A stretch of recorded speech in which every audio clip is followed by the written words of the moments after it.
이 시간 우리에게 주신 하나님 말씀은 데살로니가전서 2장 4절 말씀입니다. 신약성경 328면에 있습니다. 데살로니가전서 2장 4절 말씀 한 구절인데요. 우리 한 목소리로 봉독하도록 하겠습니다. 오직 하나님께 옳게 여기심을 입어 복음을 위탁받았으니 우리가 이와 같이 말함은 사람을 기쁘게 하려 함이 아니요 오직 우리 마음을 감찰하시는 하나님을 기쁘시게 하려 함이라. 아멘. 네, 우리 옆에 계신 분하고 한번 인사 나누겠습니다. 사랑합니다. 네, 한 번 더 인사하겠습니다. 오전에 뵈고 오후에 보니까 더 반갑네요. 네, 그렇죠? 네, 보면 볼수록 반갑고 좋은 것 같습니다. 자주 뵀으면 좋겠어요. 그냥 일주일 내내 여러분 얼굴 뵀으면 좋겠는데 일주일에 한 번씩만 보여주시는 분들이 계시더라고요. 굉장히 비싼 분들이 계셔요. 보니까 자주 좀 보여주세요. 자주 보시면 참 저도 좋고 우리 하나님이 더 좋아하실 것 같아요. 하나님이 겁나게 좋아하실 것 같아요. 겁나게 좋아하실 것 같으니까요. 자주 그렇게 배웠으면 좋겠습니다. 오늘은 효과적인 복음 증거에 대해서 함께 좀 살펴보려고 합니다. 우리가 계속해서 전도에 관해서 살펴보고 있는데 한번 화면을 좀 띄워주십시오. 화면을 한번 띄워주십시오. 네, 넘겨주세요. 자, 1번 보시면 같은 노력 다른 결과라는 그런 말이 있는데 무슨 말입니까? 똑같은 시간을 들이고 똑같은 노력을 기울여도 결과가 다른 경우들이 있을까요? 없을까요? 있어요. 이왕이면 어떤 게 좋을까요? 똑같은 시간, 똑같은 노력을 해서 좋은 결과를 내야 좋겠죠. 예, 그러더라고요. 보면은 이렇게 똑같은 시간에 똑같이 일하시면서도 여러분들 잘 아시잖아요. 이렇게 우리가 감을 깎을 때도 외국인들 이렇게 일하시는 분들 일꾼을 사서 해보면 어떤 분들은 하루에 막 7,000개 왜 웃으세요? 하루에 7,000개도 깎는다고 하더라고요. 외국인들은. 근데 어떤 분은 5,000개. 정말 그렇더라고요.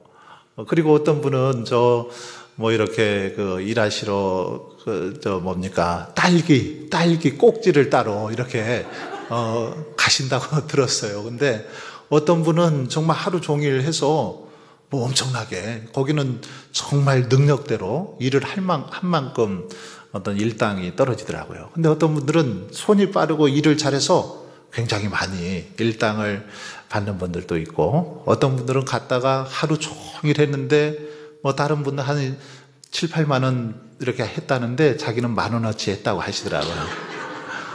그래서 다시는 안 가신다고 그런 분들이 있는데 굉장히 웃긴가요? 예, 근데 그런 것 같아요. 똑같은 시간을 들이고 똑같이 노력하는데 다른 결과가 주어지더라는 겁니다. 그래서 그런 이야기가 있어요. 기술의 차이가 결과를 달리한다. 이런 말이 있습니다. 기술의 차이에 따라서 다른 결과가 주어지더라는 사실입니다. 그런데 이것은 우리가 신앙생활 할 때도 마찬가지입니다. 복음을 전할 때도 마찬가지죠. 어떤 자세로 어떻게 복음을 전하느냐에 따라서 결과가 달라지더라는 것입니다. 고생하고서도 좋은 결과가 없다면 얼마나 재미없겠습니까?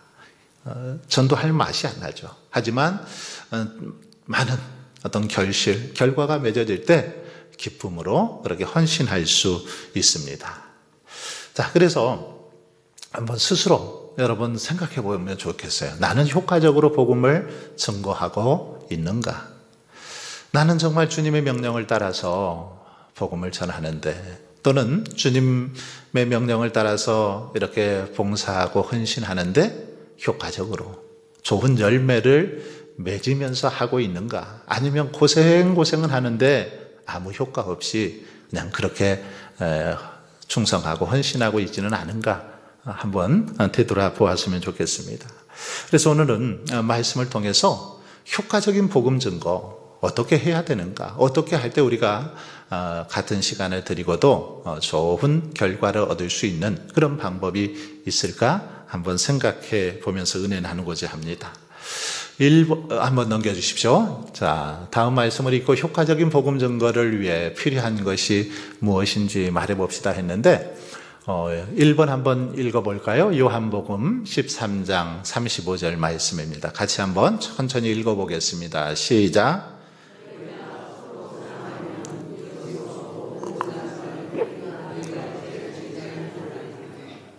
자, 여기 보시면 질문이 그거죠. 효과적인 복음 증거를 위해 필요한 게 무엇인가 했는데, 자, 여기 1번에서 효과적인 복음 증거를 위해서 필요한 게 뭐라고 지금 말씀하고 있습니까? 예, 너희가 서로 사랑하면, 예, 사랑에 대해서 이야기를 하고 있습니다. 너희가 서로 사랑하면, 예, 복음 전파에 있어서 복음을 효과적으로 전하는 데 있어서 첫 번째 아주 중요한 조건은 서로 사랑해야 된다. 이렇게 주님은 말씀하고 있습니다. 이 말씀은 주님께서 너희가 서로 사랑하면 어떻게 해요? 너희가 서로 사랑하면 이로써 모든 사람이 내 제자인 줄 알리라. 사랑할 때, 서로 사랑할 때 너희가 참 예수님의 제자가 맞다, 그렇게 안다라는 거죠. 사랑은 우리가 아무리 힘주어 강조해도 지나치지 않을 정도로 우리 기독교에 있어서 사랑은 중요한 덕목이죠. 예수님의 삶을 한마디로 표현한다면 사랑이죠, 사랑. 예수님은 우리를 사랑하셔서, 저와 여러분을 사랑하셔서 자신의 온 몸을 다 불태우셨습니다. 찢기셨습니다. 십자가에 못 박혀 돌아가셨죠. 사순절 첫째 주일입니다마는 예수님의 그 십자가, 사랑의 결정체라고 말할 수 있습니다.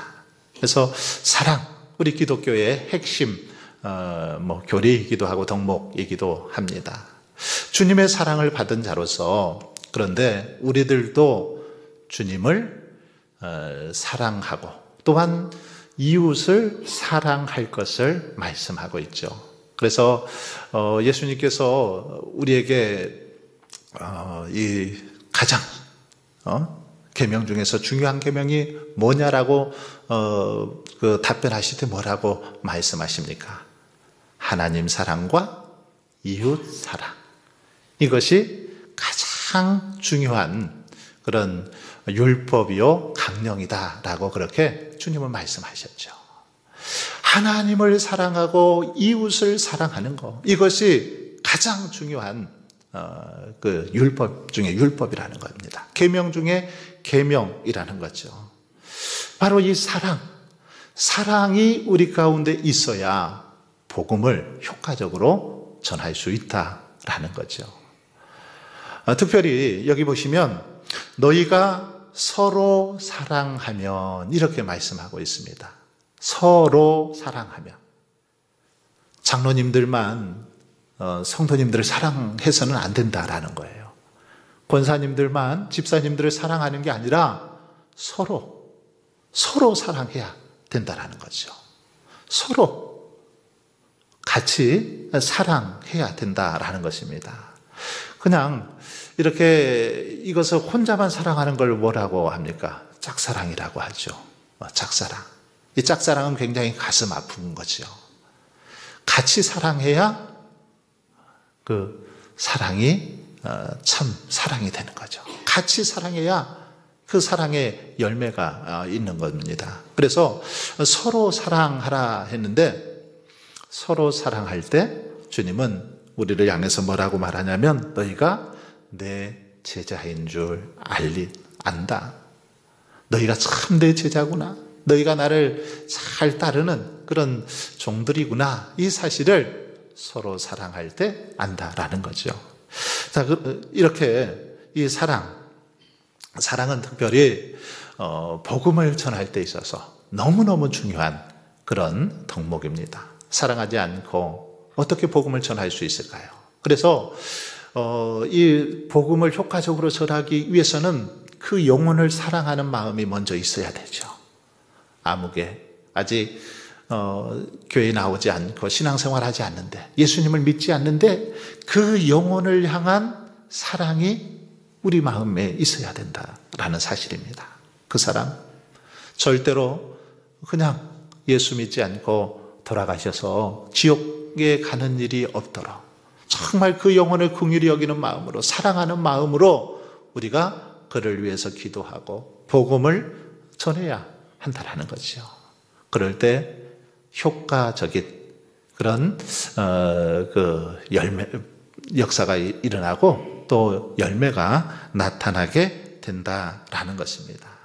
사랑의 마음을 가지고 나아갈 때. 그래서 먼저 한번 우리 속에 점검해 보십시오. 누군가를 전도하려고 하고 누군가에게 복음을 전하려고 하는데 우리 마음속에 그를 향한 사랑이 있는가?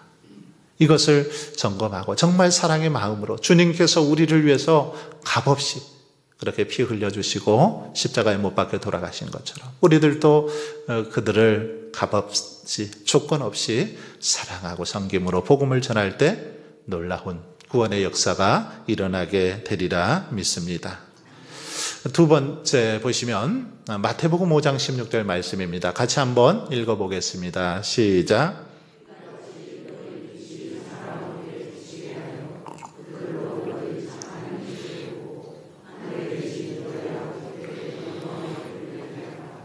자, 여기서는 효과적인 복음 증거를 위해서 뭘 하라고 말씀하고 있습니까? 여기 보니까 너희 빛이 사람 앞에 비치게 해서 그들로 착한 행실을 보고, 착한 행실, 너희들의 착한 행실을 보고 하늘에 계신 너희 아버지께 영광을 돌리게 하라. 그래서 복음을 전하는데, 효과적인 복음을 전하기 위해서 필요한 것은 바로 착한 행실임을 분명하게 여기서 말씀하고 있습니다. 착한 행실. 착한 행실이 복음을 전하는 데 있어서 굉장히 중요한 그런 도구라는 거죠. 그래서 우리들이 주로 전도할 때 뭐 입으로 이렇게 전하는 전도도 중요하지만 삶으로, 행실로 전하는 그 전도도 아주 중요하죠. 그래서 착한 행실을 보여주어야 된다라는 거죠. 주변의 사람들에게, 이웃들에게 예수 믿더니 그의 삶이 달라졌어. 뭐 세상 사람들은 이러이러게 살아도, 그렇게 살아도 그분은 달라. 예수 믿더니 완전히 삶이 바뀌었어. 변화되었어. 참 성실하고 착하고 참 선해. 법 없이도 살 수 있는 사람이야 라고 그렇게 칭찬받고 인정받을 수 있어야 된다라는 거죠. 착한 행실을 보여주는 것, 이것이 큰 전도라는 것입니다. 그래서 특히나 뭐 이렇게 우리 지역 같은 경우는 더 잘 그런 부분들이 이렇게 표가 나는 것 같아요.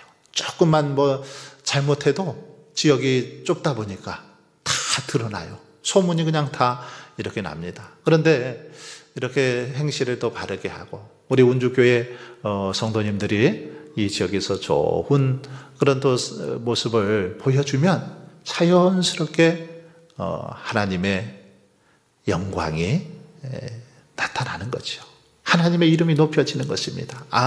참 저분 생각하면 나도 신앙생활 하고 싶어, 운주교회 나가고 싶어 라는 마음이 들도록 그렇게 우리가 행동하고 그런 삶을 살아갈 때 자연스럽게 복음이 전해지게 되더라는 것입니다.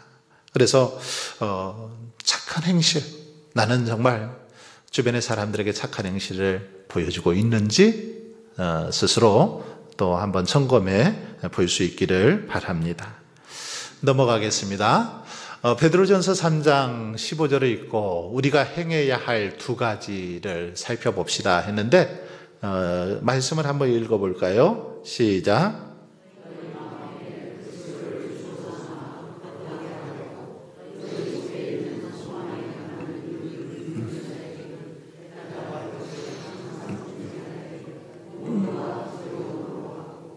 자, 여기 보면 우리가 행해야 할 두 가지인데 첫 번째는 뭡니까? 너희 마음에 그리스도를 주로 삼아 거룩하게 하고, 예수 그리스도를 우리 마음속에 주로 모시고 거룩한 삶을 살아가는 것을 말합니다. 여러분, 마음속에 주님을 이렇게 모시고 살아갈 때 우리는 믿지 않는 자들과 구별된 삶을 살아갈 수 있는 거죠. 그래서 복음을 전하는 자들에게 중요한 것은 바로 예수 그리스도를 마음속에 늘 모시고 주님과 동행하면서 거룩한 그런 믿음의 삶을 살아가는 게 중요합니다. 이런 삶을 살아갈 때 자연스럽게 어쩌면 드러나게 돼 있죠. 주님을 모시고 주님과 함께 할 때 우리 속에서 주님의 사랑, 주님의 향기가 자연스럽게 풍겨나게 되더라는 것입니다. 그리고 두 번째 보시면 언제나 믿지 않는 사람들에게, 특별히 소망에 관한 이유를 묻는 자에게 대답할 것을 항상 준비할 것을 말씀하고 있습니다. 다시 말하면 그런 거예요. 어느 날 그 옆집에 사는 분이 여러분에게 물어요. 아니, 당신은 이렇게 지금 어렵고 힘든데 왜 항상 그렇게 기뻐하고 즐거워해? 웃는 비결이 뭐야? 늘 이렇게 감사하는 비결이 뭐야? 라고 물을 때 대답할 말을 준비해 놔야 된다, 이런 말입니다.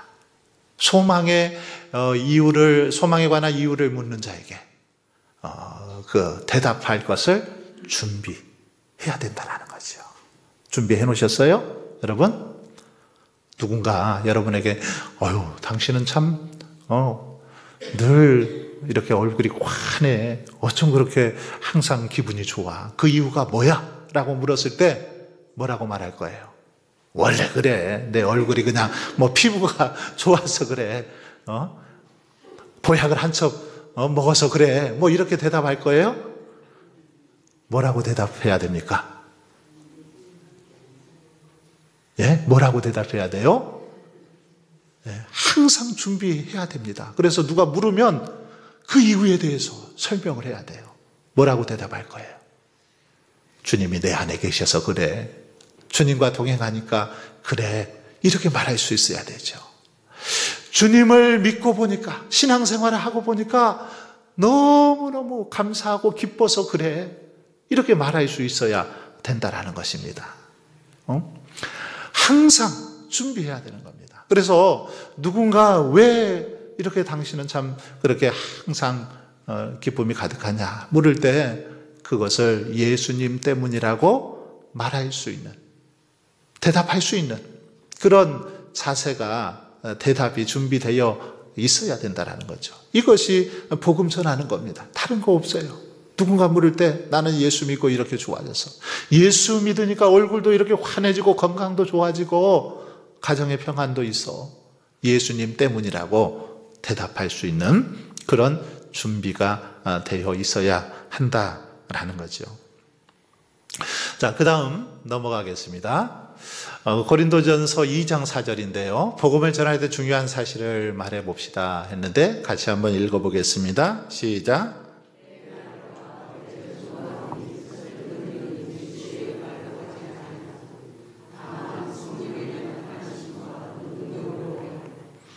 자, 여기 보시면 복음을 전할 때 어떻게 하라는 거예요? 여기 보니까 어떤 설득력이 있는 지혜, 자신이 가지고 있는 어떤 학식이나 지식이나 또는 경험, 이런 거 가지고, 논리를 가지고 복음을 전하라고 그렇게 지금 말씀하고 있습니까? 그렇지 않죠. 그러면 어떻게 하라고 합니까? 다만 성령의 나타나심과 능력으로 하여. 복음을 전하는 것은, 효과적인 복음 증거를 위해서는 내 말이나 내 지식이 아닙니다. 내 지식 가지고 복음 전하는 게 아니라는 거예요. 어떤 내 경험이나 내 능력으로 복음을 전하는 게 아니라는 겁니다. 어떻게 해야 된다라는 거예요? 성령의 나타나심과 능력으로. 즉 성령의 도우심으로, 성령님의 도우심으로 하라는 거죠. 한번 초대교회 제자들의 모습을 보십시오. 처음에 그들은 어땠습니까? 정말 예수님이 십자가에 못 박혀 돌아가신 다음에 뿔뿔이 다 흩어져 버리잖아요. 다 흩어져서 그냥 숨어버리고 모른다고 부인해버리고 이러던 제자들 아니었습니까? 그런데 그들이 오순절 마가 다락방에서 성령의 체험을 받은 다음에 어떻게 바뀌었어요? 성령의 능력을 덧입은 다음에 어떻게 바뀌었어요? 담대해지죠. 그래서 힘있게 복음을 전하는 그런 모습을 볼 수 있습니다.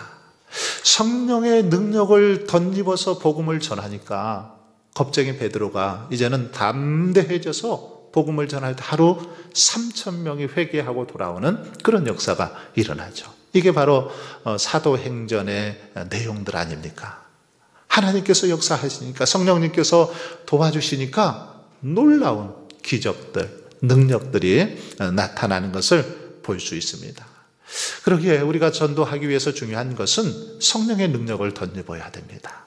하나님 앞에 간절히 기도하면서 성령께서 제 입술을 주장해 달라고, 저에게 복음을 전할 수 있는 담대함과 능력을 달라고 성령님의 도우심을 구하면서 나아갈 때 우리에게 담대함도 주시고, 또 모든 어떤 부정적인 생각도 다 뿌리쳐 주시고 복음을 전할 수 있도록 그렇게 해 주시더라는 겁니다.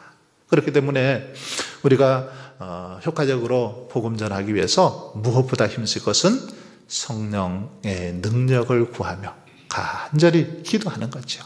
그래서 성령으로 충만할 때 힘있게 사명을 감당하게 되어지는 것입니다. 넘어가겠습니다. 윌리엄 바클레이, 이 성경 주석학자인데 그가 한 말 중에 그런 말이 있습니다. 같이 한번 읽어보겠습니다. 복음의 특권은, 시작. 무슨 말일까요? 이 복음의 특권, 나눔을 전제로 주어진다. 복음의 특권은 나눌 때, 주님의 사랑을 나눌 때, 주님의 은혜를 나눌 때, 주님께서 우리에게 허락하신 어떤 물질 또는 어떤 은혜들, 이것들을 나눌 때 주어진다. 그래서 나눔을 전제로 주어진다, 이런 그 이야기를 하고 있습니다. 이 나눔은 곧 다른 말로 하면 사랑이라고도 말할 수 있겠죠. 자, 그 다음 넘어가겠습니다. 데살로니가전서 2장 4절을 읽고 바울이 복음을 효과적으로 증거할 수 있었던 이유를 말해봅시다 했습니다. 같이 한번 읽어보겠습니다. 시작.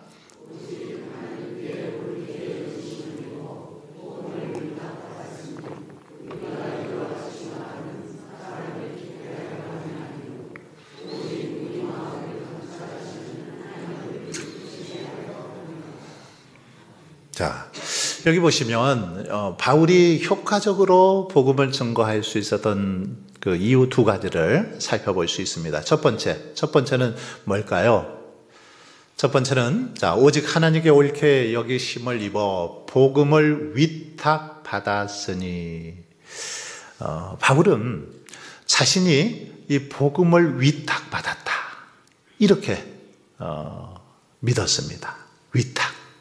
위탁을 받았다, 위임을 받았다라는 겁니다. 누구에게로부터요? 하나님께로부터. 하나님께서 바울이 비록 부족함도 있고 연약하고 실수도 있지만 옳게 여겨서 합당하게 여겨서 자신에게 복음을 전할 수 있는 전도자로 그렇게 하나님께서 세워주셨다. 자신은 하나님으로부터 위탁받은 자다. 이런 확신을 가졌던 걸 볼 수 있습니다. 여러분, 이것은 중요하지요. 우리 여러분 각자를 전도자라고 교회에서 어떤 이렇게 임명장을 수여해 드리지는 않았습니다. 그러나 중요한 것은 우리는 하나님께로부터 전도자라고 위탁을 받았다라는 거예요. 바울은 바로 이런 믿음을 가지고 살았습니다. 자신은 하나님께서 나를 전도자로 위탁해 주셨다, 세워주셨다라는 확신을 가지고 복음을 전했습니다. 하나님께로 내게 이 귀한 사명을 부여해 주셨다. 나는 다른 누구도 아닌 하나님께서 전도자라고 임명해 주셨다라는 그 확신을 가지고, 믿음을 가지고 그렇게 힘있게 복음을 전했다라는 것입니다. 여러분, 저와 여러분도 정말 바울을 하나님께서 그렇게 전도자로 위탁해 주신 것처럼 우리들도 그렇게 세워주신 줄 믿습니다. 이 확신을 가져야 됩니다. 하나님께서 나를 전도자로 세워주셨다. 우리 주변에 있는 누구누구를 전도할 수 있는 전도자로 하나님께서 나를 그 사람에게 붙여주셨다. 이런 확신을 가지고 나아갈 때 힘있게 효과적으로 복음을 전할 수 있습니다. 또한 바울은 마음을 살피시는 하나님께 기쁘시게 하려 했습니다. 마음을 감찰하시는 하나님을 기쁘시게 하려고 그렇게 힘썼습니다. 사람을 기쁘게 하는 것이 아니라 하나님을 기쁘게 하기 위해서. 그래서 사람을 기쁘게 하려 함이 아니요 오직 우리 마음을 감찰하시는 하나님을 기쁘게 하려고 그렇게 했다라고 바울은 고백하고 있죠. 그렇습니다. 우리는 사람을 기쁘시게 하는 것이 아니라 하나님을 기쁘시게 해야 하죠. 우리의 생활의 목표이기도 하죠. 사람을 기쁘시게 하는 것이 아니라 하나님의 기쁨을 위해서, 하나님의 영광을 드러내기 위해서 살아가는 것, 우리들의 그 삶의 모습입니다. 바울은 늘 이런 믿음의 자세를 가지고 헌신하고 충성할 때 정말 그를 통해서 놀라운 그 복음의 전파가 있게 되죠. 그래서 그의 1, 2, 3차 전도를 통해서, 또 로마의 이 전도를 통해서 정말 땅끝까지 사도 바울의 그 헌신 때문에 복음이 전해지게 되고, 오늘 우리들도 예수 그리스도를 믿을 수 있는 그런 은혜를 누리게 되었습니다.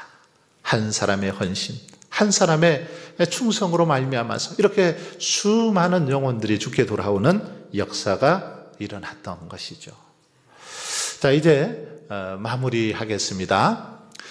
우리가 복음을 효과적으로 전하기 위해서는 무엇보다 영혼을 사랑하는 마음으로 전해야 합니다.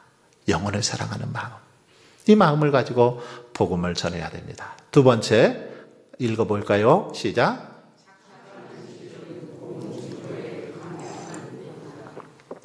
착한 행실은 복음 전도의 강력한 도구다. 삶으로 복음을 드러낼 수 있는 가장 좋은 방법, 착한 행실입니다. 예수 그리스도를 믿고 정말 거룩한 삶을 살아갈 때, 경건한 삶을 살아갈 때 그 삶을 통해서 복음이 드러나게 되어 있고요.